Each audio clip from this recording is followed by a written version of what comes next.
والله جعل لكم الأرض بساطا لتسلكوا منها سبلا فجاجا قال نوح رب إنهم عصوني واتبعوا من لم يزده ماله وولده إلا خسارا ومكروا مكرا كبارا وقالوا لا تذرن آلهتكم ولا تذرن ودا ولا سواعا ولا يغوث ويعوق ونسرا وقد أضلوا كثيرا ولا تزد الظالمين إلا ضلالا. حسبك الإدغام عند جميل والإخفاء والإظهار الله يحفظ على صوتك. عبد الله كم عمرك ما شاء الله؟ هو 11 سنين بس باكستاني ما أعرف كلام العربي. ولدك هذا ولدك؟ نعم. ابنك نعم. ما شاء الله. الله يسلمك.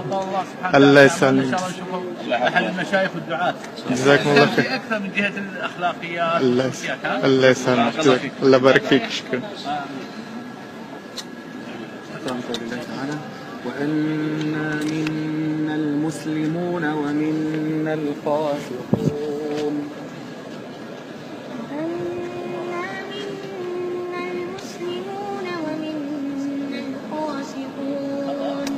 فمن أسلم فأولئك تحروا رشدا وأما القاسطون فكانوا لجهنم حطبا وأن لم استقاموا على الطريقة لأسقيناهم ماء غدقا لنفتنهم